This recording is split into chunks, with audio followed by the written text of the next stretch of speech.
BRRRR cash flow investors. Sorry, today I was running a bit late. One of those days where I was frustrated looking at some of the properties, rehab projects underway. If you own a lot of real estate, guess what? This is something that is going to happen to you, happens to me all the time. Just went to a couple of properties and guess what? The project is behind and it's not getting done at the pace that things should get done. So, as much as I'm supposed to know what I'm doing, when you have too many projects going and not enough people going for it, you're going to have problems with your rehabs. So having said that, let's jump right into it. So some great questions came in. So number one question was that, hey, how do I buy real estate today when the market is higher than ever in a lot of areas? And number two, the interest rates are higher. Right? Does it make sense for me to invest? So this is an important question, and I want you guys to pay careful attention to this. So think about this, right? If I'm going to buy a house, so let's say I'm going to buy a house to live in for me, right? And it really doesn't matter if I'm buying it for 200, if I'm buying it for $1 million, or if I'm buying it for 3 million, right? It really makes absolutely no difference. What makes a difference is what is my affordability at that time. So let's just say hypothetically that I'm going to buy a property to live in. Whenever I'm buying a property to live in, it's going to be based on a couple of things. Do I need this property? Meaning, is this something just I want, right? Or is this something I need? And there is a subtle difference between that. Now, what a lot of people do is they'll say, well, they'll take their wants and make them their needs, right? Like nobody needs a high-end expensive car. They may want a high-end expensive car, but then they have to say, is this making financial sense, right? So that's the difference. Now, that's when you're buying a property to live in. Now, somebody says, Andrew, really at all costs, I have to get my kid into a certain school district and I'm going to buy a property there regardless of what the price is. I can afford it. I'm going to buy it. That's totally fine. You're like, hey, my kid going to school, if that's your reason, is the reason why you're buying in an area, right? Let's just say Stevenson High up in Buffalo Grove area, or Naperville area, whatever, right? That's totally fine. You may say, I'm willing to make that sacrifice and make an extra payment. No problem with that, right? But whenever you're investing, right, it really has no effect on what the interest rates are. Your investments have no effect. Here's the reason. Whenever you're buying a property, if your $1,800 payments are affordable, now the interest rates go up to 6.5. Now for the same property, it's going to cost you $2,500, right?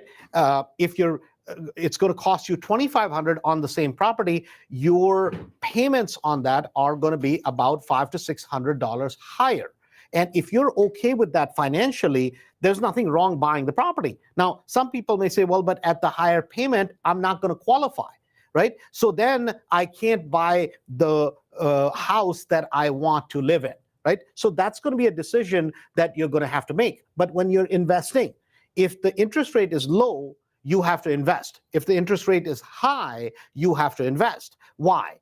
Because if the interest rate is low and you're making a lot of money in terms of your cash flow, or it's a good property that you're going to flip, wholesale, whatever the case may be, you have to buy, right? But if the interest rate is high and it still makes money, well, then you have to buy, right? Because why do we?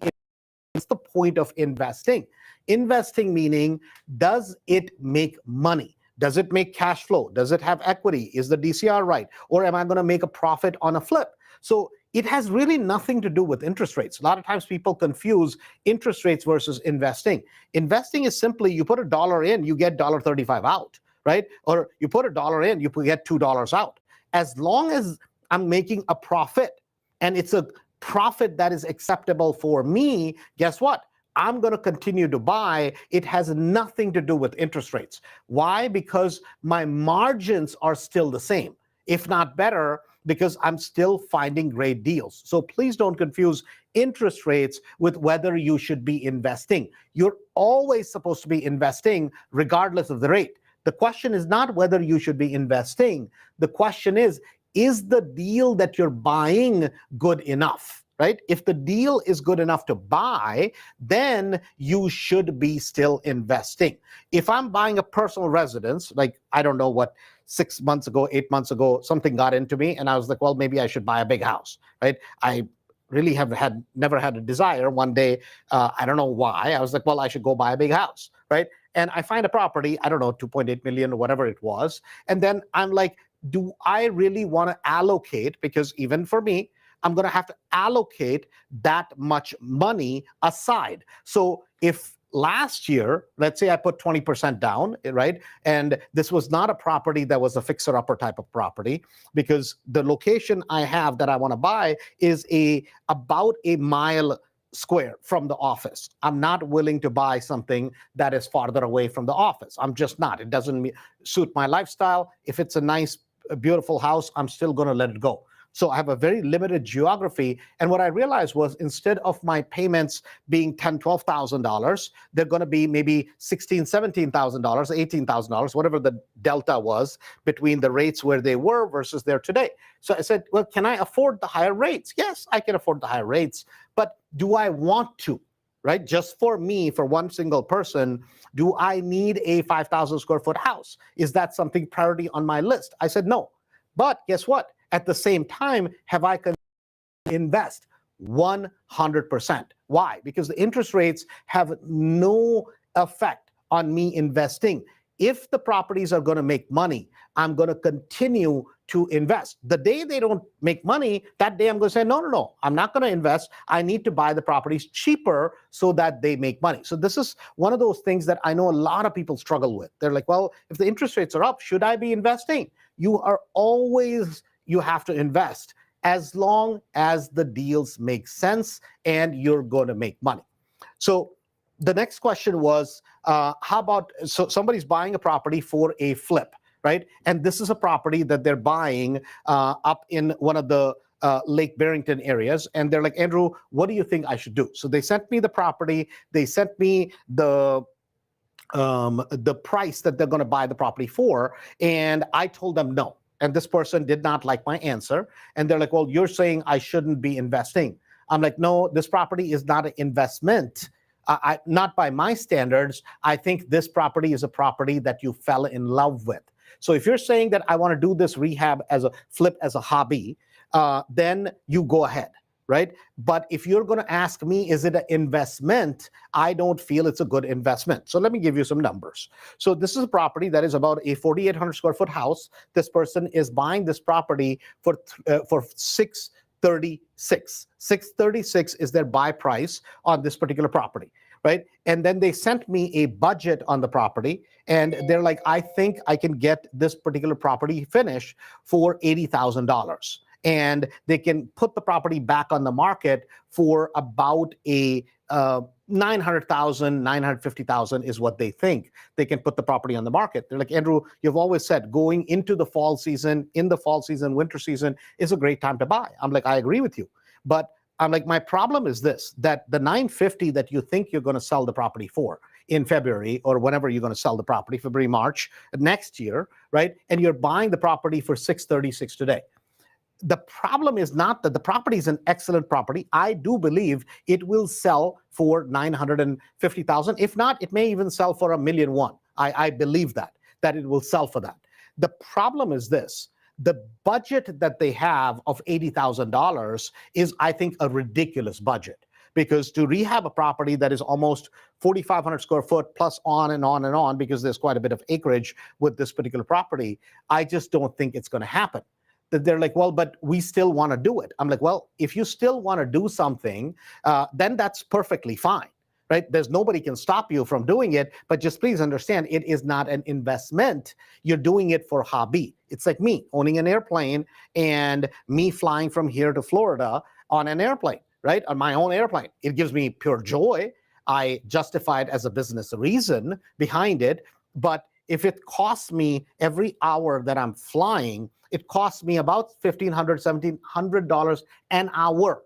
So if it takes me 3 hours and 45 minutes approximately in my airplane to get there, if you calculate the cost of that trip, right?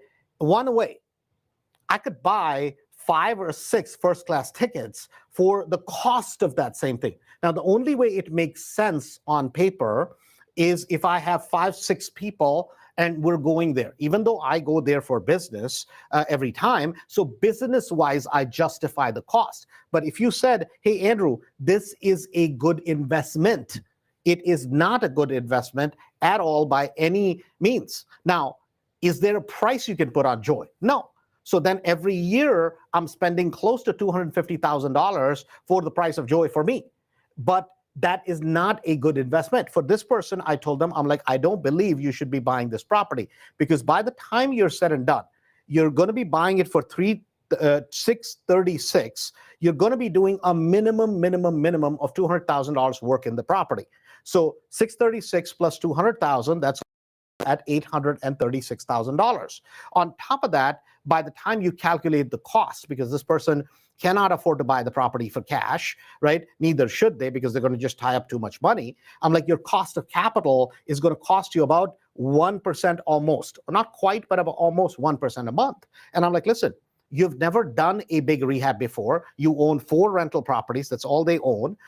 They own 4 rental properties. And I'm like, you've only done $20,000, $30,000 worth of rehabs. So in your case, I would not suggest that go into a property where you're going to be in the deal for just hard costs, somewhere around $850,000 minimum. On top of that, you're going to have at least $30,000, $40,000 in carrying cost, if not more. Then you're going to have selling cost. So when you really do your numbers, you're going to be in that property. I know it doesn't seem like it, but you're going to be in that deal, I promise you, no less than $900,000 to $920,000. So then if you think you're going to sell the property for $950,000, it really makes no sense. Even if you sold it for $1.1 million, the amount of profit, the amount of delta for the amount of risk that you're taking, in my opinion, is not worth it. They feel that their real estate agent feels it's a good deal for them. So I'm like, if you're going to listen to your real estate agent, that's perfectly fine, right? I have no problem with it. Just don't expect to make a profit based on my numbers. And even if you do make a profit, it's going to be a very small amount of profit. You'd never do an $850,000 deal to make a $40,000, $50,000 profit. That would never be acceptable by our standards, certainly in mastery. So it was an interesting thing. We'll see what this person chooses to do. That was just my personal opinion, but maybe they'll choose to do the property. They may not choose to do the property. To me, if you're going to do an $850,000 deal, somewhere in that ballpark, if you're not going to make a minimum of $200,000, $250,000 minimum, right, net out, because you're doing almost $200,000 rehab. I know they're saying 80. It's impossible. It is impossible to do that house for $80,000, right? You're going to have a big problem on your hands. And I'm saying 200,000 if I'm there paying attention to the cost, because the cost on this particular property is going to go sideways. They just don't realize it yet. So hopefully that's some advice that they may choose to follow. They may choose not to follow. But since they'd asked my opinion, I thought I would suggest to them that, hey, this is not a good investment. Something you want to do it for a hobby, expensive hobby, go ahead and do it. The next question that came in, this was a good question. It was somebody that has a 4-unit building, and they have a 4-unit building under contract. The building happens to be under contract close to kind of the O'Hare area. They're going to do a crash pad with it. A crash pad is a property that you buy for basically for generally it's for airline personnel, pilots, stewardess, and that kind of stuff, stewards, to stay in those. And you can rent those not only by the room, but you can rent those by the bed. And they're basically rented for 3 months at a time, because that's the time that these people come in for training. So this is an excellent property. I mean, I love this property. Absolutely a home run deal. They're buying this particular property for $657,000, $657,000, and it needs probably about another 55 or 60 in work. And I'm still saying that this is a home run deal. Why? Because it has, it's a 4-unit building. The unit downstairs is a 1-bedroom. The unit in the middle is a 2-bedroom, and then I don't know if it's the middle of which one, but there's a 2-bedroom, and then the rest are 3 bedrooms, right? So 3 bedrooms, that's 6 bedrooms, plus 2 is 8, and then 1 is 9. So there's 9 bedrooms, and per bedrooms, the bedroom sizes are very, very good. So you can put 2 bunk beds per bedroom, right? 2, if not 3, probably 3 is too much, but 2 bunk beds per bedroom. And for a crash pad, this is something that is pretty standard. So nobody minds it. So what that means is in the 3-bedroom unit, you can put in 1, 2, 3, 4, 5, 6. So basically 6. So 4 times 3, that's going to be 12. Then it's 24, 24, and I'm losing track of math now because I'm trying to do it on the fly. But anyways, you guys get my math. My point is that this is going to be a crash pad for pilots, for air hostesses, that kind of thing. And so these people are there for 8 hours. They're there, boom, they're gone, because they generally come here for 3-month training periods. That's why they use these crash pads. So, and each bed is rented for $350, $300 to $350 for basically every month. So if you do the numbers on it, your rate of return is very high. So their question on this particular property is, hey, how should we be buying this property? Should we put a commercial loan on the property? Should we do a like a portfolio type of a loan, or should we do a loan? So my first question to them was, do you guys own a property? They said, no, we're renting right now. Both husband and wife have good jobs. They make really, really good salaries, and they're very well employed. So my point to them was, I'm like, listen, let's basically write down all the 3 options that you have. Could you do a commercial loan on this? Absolutely. Could you do a portfolio loan on this property? 100%. Could you do a regular residential loan? 100%. But on this particular property, the loan product that makes the most sense, it's a little expensive on the front end, but it will make all the sense in the world on the back end, which is that you should be doing a 203K loan. So let's think about it. Why, right? See, with the 203K loan, the purchase price that they have plus the rehab that they need, all of that, they only need to come up with 3.5% out of pocket. They're like, well, what about PMI? I'm like, guys, let's not worry about PMI for right now. Yes, your PMI is going to be a little high in the beginning.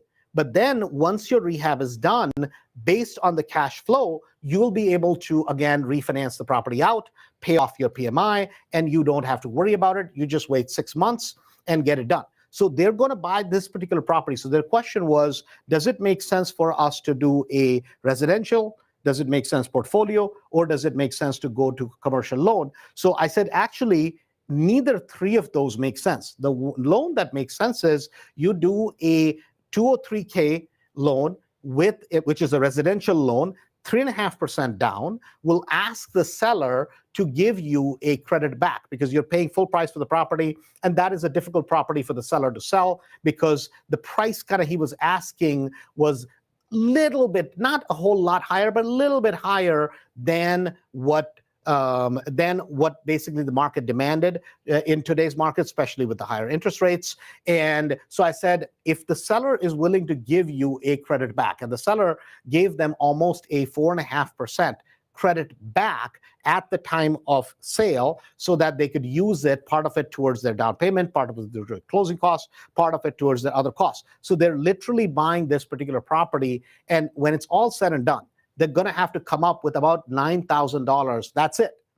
Total of $9,000 out of their pocket is what they're going to have to come up with to buy such a fabulous property. You know, the beauty of this is this, that when they're done, even with today's interest rates, even if they run it with about 60%, 70% occupancy, and they'll run it at a lot higher occupancy than that sort of thing, literally this one building every single month, they can live in it for free. And even then, that one building for them every single month is going to make them close to $3,200 every single month after they live in it for free and they cover their mortgage, taxes, PITI. It will still make them that kind of money. So this was a great example because this was an example where somebody actually sent me a property. Now, fortunately, these people happen to be from Mastery, so it's a really live example for me to be able to use. But the question is, even today, in today's market, you can find some phenomenal deals if you look for it. The next question was, how do I find a cash buyer and rule out the people who are playing games that get all the information only to backdoor the deal? Do I go directly to and don't basically steal my deal from the seller? So number one is this, that if you're basically working the off-market list and you're going to go and try to wholesale the property to somebody else, I hope you have the property under contract, first of all, right? Don't give out. Now, it's different in Mastery, obviously, because we know the people and we're not going to put up with that nonsense. But hopefully you get the property under contract, and you always should have the property tied up before you put out that address to somebody, because you're actually selling a property that you have no interest in. If you're just wholesaling a property that you have absolutely no interest in, there's a couple of ways of doing that. If you come to the Chicago RIA, if you come around us, there's a huge group of us. You can get names and numbers, and people would love to engage with you. Number two, as long as you have the property under contract, join every single wholesale group, join every single real estate group, and just post it. Hey, I have the XYZ property under, and then nobody can go around you because you already have it secured with a contract. Then you don't have to worry about it. Now, another way of finding cash buyers is you can pull a cash buyers list.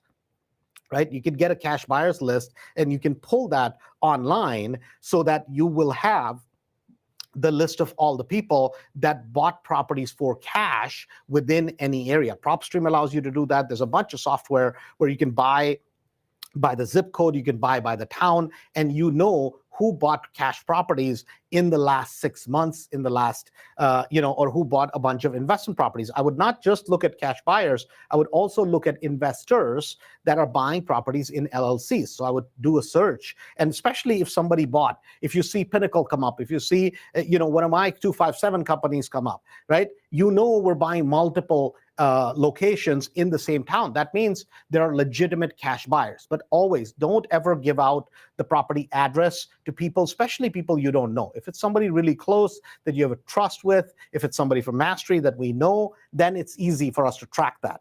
But otherwise, I would not give out that name, because somebody may just directly go to the seller and cut you out of the deal. This person says, it's happened to me a few times and it's very frustrating. I can only imagine that if you're giving out that information, right, please don't do that. And if you need any help, show up at one of the RIA meetings as they come up, whatever we can do to try to be of your assistance, because there's no reason why you can't get the property under contract. You still have time to get out of it, right? You still have 5 business days at attorney approval, or you can extend that to 10, 15 days. So you don't have to worry about, oh my God, nobody's buying the deal. So you can still cancel the deal, get out of it, and you don't lose a dime. So just something to think about. How to locate and authenticate private or hard money lenders outside of Mastery? How do I do that? Well, that's kind of a little tough, right? Private money lender could be anybody, right? Outside of Mastery, I don't know how to tell you. Hard money lenders, there's a million of them, right? You could literally do a search for hard money lenders on Google, and there's a million of them. Especially a lot of them are well-known companies. I would not go to an off-brand type of company or a company that nobody knows. Do a little bit of research. They're easy to research. You can find a lot of hard money lenders. That's not a problem. The problem is this, that you don't know if they will perform in the time you want them to perform. If you call or if you go to National RE Funding, that was .com, you can go there, and we know all the lenders that come through there, right? We know all of them. If it's Juan, if it's Rich, if it's any one of the lenders that comes through there, we know who they are. So in case you get stuck, certainly Jesse can be of assistance to you. That's what his job is. So that's not a problem at all. But you have to be careful whenever you go out to a third-party lender if they can perform in the time frame that you're looking for. But there's a million hard money lenders out there. There's absolutely no question about it, and you should not have any problem finding them. You just want to make sure that the terms and conditions they gave you are favorable to you. The next thing is, what about private money lenders? Now, this is a little bit difficult because you may talk to a lot of people. They may say, hey, I'm ready to go. Everything is great. It's fantastic. And then at the last minute, now suddenly, oh my God, my wife says no, or I can't do the loan, blah, blah. So you have to verify if they've done lending before, right? Is this something that they're comfortable with? Do they have the trust? Because they may trust you implicitly, but what if their spouse is like, well, I'm not sure. Maybe has Andrew really done deals? Is he going to pay you back? Those type of things happen, right? When I was new, it happened to me. So that is a little bit tougher. But if you show up at something like national, at the meetings that we do, RIA meetings, whatever, there's a lot of people that are not even in mastery that are doing private loans, that are doing partnerships. It's sometimes easier to maybe do partner up on a deal than it is to basically, quote unquote, for somebody to give you 200,000, 300,000 as a private money lender if you're not really established yet. So I would start with just partnering up a little bit, give them a good side of the up end of the profit also. And then eventually you'll be in a position where you can say, hey, I'm not really willing to do any partnerships. That's how I started, right? I did first 128 transactions because I didn't have confidence in myself. And I was scared to say that, hey, now I'm only willing to pay you 6 or 8 or 10%.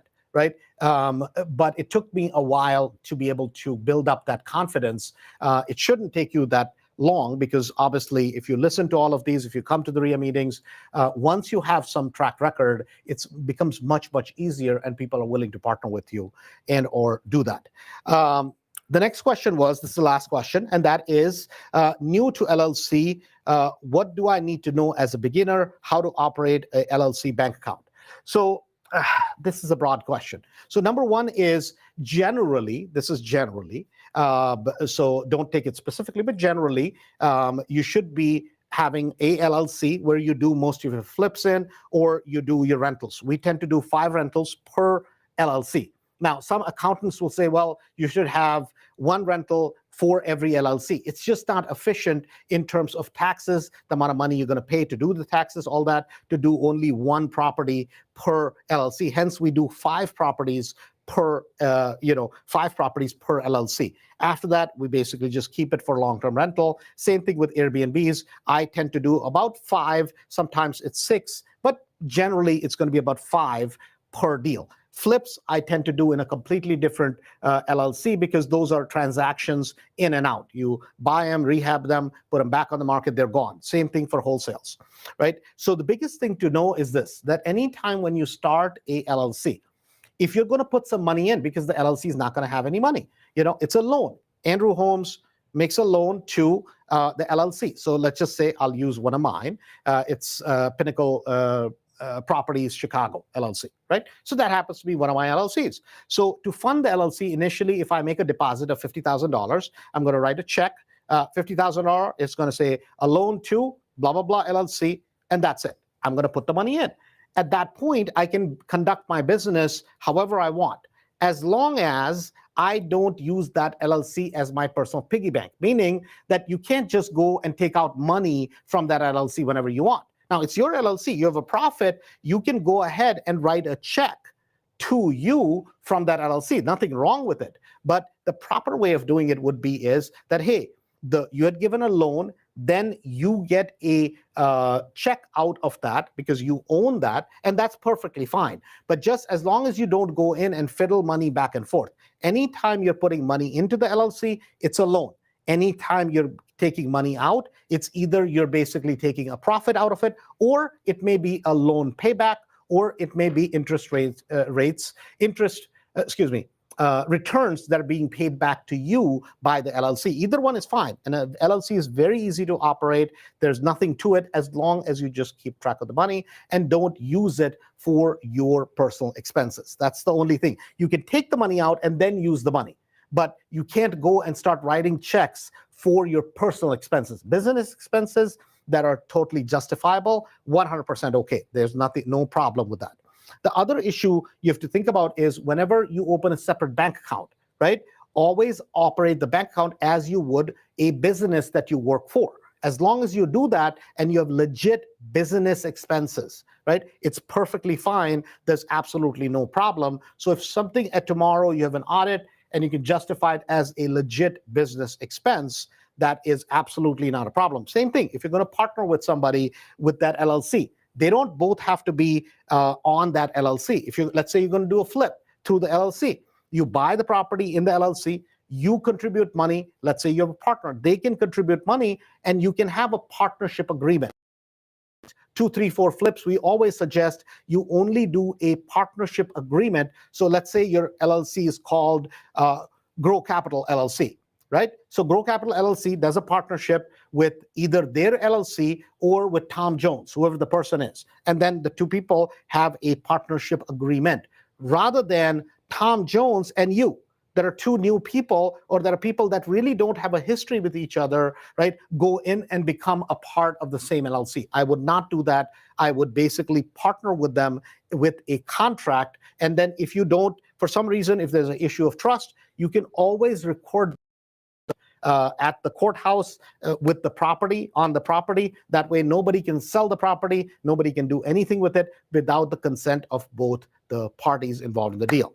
Hopefully that makes some sense. Hope you guys enjoy the lives that we do. We try to answer as many live questions and as many practical things as possible. Having said that, again, sorry for me running late today. Please invite your friends, invite your family to be a part of this entire community, because that's how we all get to grow. Again, thank you for everybody that logged in, and we will talk to you on Friday.